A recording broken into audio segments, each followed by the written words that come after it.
भगवान सत्यनारायण का पूजन करके निकले ही थे एक दिन पहले। वो कहते हैं लता पत्राधिकम चाहिए, हमारी नौका में तो लता पत्राधिक भरा हुआ है। हे बाबा, आपकी दक्षिणा लेने की इच्छा है क्या, मुद्रा लेने की इच्छा है? भगवान सत्यनारायण जो संत के वेश में थे उन्होंने तथास्तु कह दिया कि आपकी वाणी सत्य हो।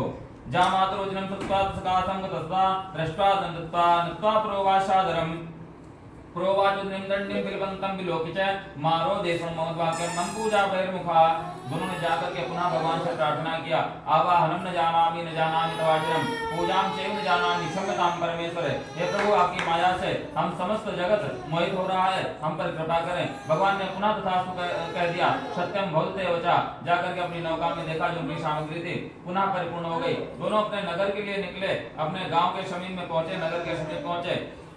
नौकर साथ में था, उसको आदेश दिया जाकर के घर में बता दो हम लोग नगर के समीप आ गए हैं और यहीं पर भगवान नारायण का पूजन करेंगे, सभी लोग यहीं पे आ जाएं। घर में जाकर के बताया। जैसे ही भगवान सत्यनारायण की पूजा हो रही थी, आरती कर रही थी, दोनों लोगों ने आरती वैसे ही रख दिया और नदी के तट पर आ गई। देखा वहां तो नौका है ही नहीं, लेकिन अभी तो आज जो है ये द्वारपाल संदेश लेकर गया था। फिर ऐसा कैसे संभव है? दोनों रुदन करने लगे कि हम भी प्राण त्याग देंगे। इसीलिए कथा में एक बार जब गांठ जुड़ गई तो दोबारा जोड़ने का या खोलने का कोई मतलब नहीं है, लेकिन जब पूजा में कोई बैठता तो इसीलिए उसको नियम बताया जाता है। अब गांठ ना जोड़ी गई तो पता चला आपका फोन आ गया दुकान का, आप चले गए फोन लेके बात करने। भाभी का किचन में पता चला पूजा सीटी दे रहा, वो किचन में चली गई। इसीलिए गांठ जोड़ दी जाती है कि अब आपको यहाँ से तभी उठना है जब बताया जाए कि हाँ पूजा पूर्ण हो गई, प्रसाद लेकर के इंद्राय नमा करके। और दोनों लोग आरती कर रहे थे, आरती को ऐसे छोड़ के कहते हैं नदी के तट पर आ गई। कथा आती है कि वो नाव ही अदृश्य हो गई।